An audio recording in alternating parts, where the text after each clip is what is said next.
Hello everybody and welcome to another blog. এই ব্লগটা shoot করা হয়েছিল গত মাসে, আর এটা বলতে গেলে আমাদের নিউ ইয়র্ক সিটিতে লাস্ট ফুড ইনভাইটেশন। ঠিক এখানে আসার আগে আগেই আমরা গিয়েছিলাম এই ইনভাইটেশনটাতে। এটার লোকেশন ব্রুকলিনে, আমি লোকেশনটা ভিডিওতে মেনশন করে দিব। এই রেস্টুরেন্টের নাম লোকমা ক্যাফে, আর এটা হচ্ছে একটা টার্কিশ রেস্টুরেন্ট। আমার এর আগে টার্কিশ ফুড কখনো খাওয়া হয়নি, সো এটা আমার প্রথমবার। এই লোকমা ক্যাফেটার দুটো ফ্লোর আছে। এটা হচ্ছে গ্রাউন্ড ফ্লোর, এখানেও বসা যায়, উপরেও বসা যায়। আমরা উপরে বসেছিলাম, আর এছাড়াও ওদের একটা আউটসাইডও বসার জায়গা আছে। যেহেতু ঠান্ডা ছিল তখন আমরা ওইদিকে যাইনি, বাট সেটা খুবই সুন্দর করে সাজানো। আমি ওদের ইনস্টা পেজে ছবি দেখেছিলাম। যাই হোক, আমরা সোজা চলে গেলাম 2 তলায়, এবং সেখানে তাদের বসার সেট আপ বলি বা ইন্টেরিয়র বলি, সব কিছু মিলে পরিবেশটা আসলেই অন্যরকম ছিল। এবার চলে আসি ফুডে। কি ফুড আমরা আসলে সেদিন ট্রাই করেছিলাম। তো প্রথমেই শুরু হয়েছিল অ্যাপিটাইজার দিয়ে। তো আমাদেরকে সার্ভ করা হয়েছিল বাবা গানুশ। বাবা গানুশের নাম আমি অনেক শুনেছি, প্রথমবার আমি খেয়েছি। আমার তো খুব ভালোই লেগেছে, খুবই ক্রিমি একটা টেক্সচার ছিল। আর সেটার সাথে আমাদেরকে সার্ভ করা হয়েছিল একদম গরম গরম ফ্রেশলি বেকড ব্রেড, এবং ব্রেডটা এত সফট ছিল। বাবা গানুশ দিয়ে খেতে খুবই মজা লেগেছে। আর বাবা গানুশটা মেইনলি বেগুন দিয়ে বানানো হয়। আমার কাছে মজাই লেগেছে এই আইটেমটা। প্রথমবার খেয়েছি, কিন্তু ভালো লেগেছে। আর ব্রেড থেকে একদম ধোয়া বের হচ্ছে, গরম গরম, আমি ছিঁড়তেও পারছিলাম না এমন। খুবই সফট, খুবই মজাদার ছিল। এরপর আসে আমাদের সেকেন্ড ডিশটা, যেটা হচ্ছে ফালাফল প্লেট। সেখানে সাথে হামাসও ছিল, এবং এটাও আমার প্রথমবার খাওয়া।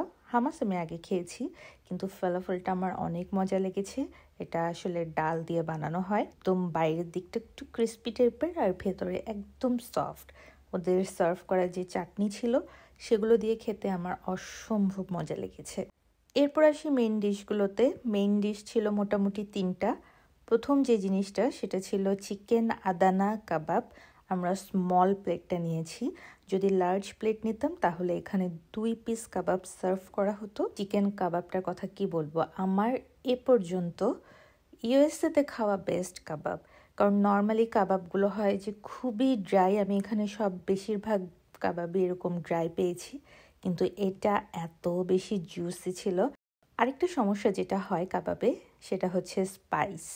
যে দেখা যায় যে আমাদের মতো, মানে আমরা এশিয়ানরা অনেক মশলা ব্যবহার করি, অ্যারাবিয়ান ফুডগুলোতে তারা খুব একটা বেশি মশলা ইউজ করে না। বাট এটা অনেক বেশি ডিফারেন্ট, কারণ এটার টেস্ট আমাদের কাবাবের কাছাকাছি। সেই কারণেই আমার খেতে অনেক ভালো লেগেছে। আর এটা সার্ভ করা হয় রাইস আর স্যালাদের সাথে, সাথে একটা পিটা ব্রেডও থাকে। সো পিটা ব্রেডটা দিয়ে আমার খেতে বেশি মজা লেগেছে। সেকেন্ড যে ডিশটা ছিল সেটা হচ্ছে ল্যাম্ব চপ, একদম বেবি ল্যাম্ব দিয়ে বানানো, এবং খুবই সফট ছিল আর কয়লা দিয়ে পোড়ানো, এই কারণে কয়লার একটা টেস্ট পাওয়া যাচ্ছিল পোড়া পোড়া। আর এটাও সার্ভ করা হয়েছে আমাদেরকে রাইস, ব্রেড আর স্যালাড দিয়ে। লাস্ট যে ডিশটা আমরা চুজ করেছিলাম, এটা মেইনলি তামিমের কারণে চুজ করা, কারণ ওদের মেনুতে সি ফুড অপশনও ছিল। সেখান থেকে অক্টোপাসটা তামিম নিয়েছিল, ওর খুব খেতে ইচ্ছে করছিল, এবং আমি কখনো অক্টোপাস খাইনি, এবং আমার চেহারা দেখেই বোঝা যাচ্ছে আমি প্রথমবারের মতো ট্রাই করেছি। আমার আসলে খুব একটা বেশি ভালো লাগেনি, বাট যারা খায় বা সি ফুড লাভার তাদের হয়তো ভালো লাগবে। এবং এটাও একইভাবেই সার্ভ করা হয়েছিল। ওদের খাবারের পোর্শনের কথা যদি আমি বলি, আমি বলবো অনেক বেশি ফুলফিলিং। একটা মিল একজনের পক্ষে মোটামুটি খাওয়া সম্ভব, বাট পোর্শন অনেক বেশি ভালো, কোয়ালিটি অনেক ভালো। তো সব কিছু মিলিয়ে আমার কাছে মনে হয় যে বেশ ভালো, ট্রাই করার মতো। আর ডেজার্টে আমরা নিয়েছিলাম টার্কিশ বাকলাভা, ছাড়া তো সব কিছু ইনকমপ্লিট। আর সাথে একটা টার্কিশ টি নিয়েছিলাম, টিটা আমার খুব একটা ভালো লাগেনি, বাট বাকলাভাটা অসাধারণ ছিল। আর এখানে এর সাথে সাথে হুকার ব্যবস্থা আছে। আমরা বাবা ওসব নেই না, খাই না।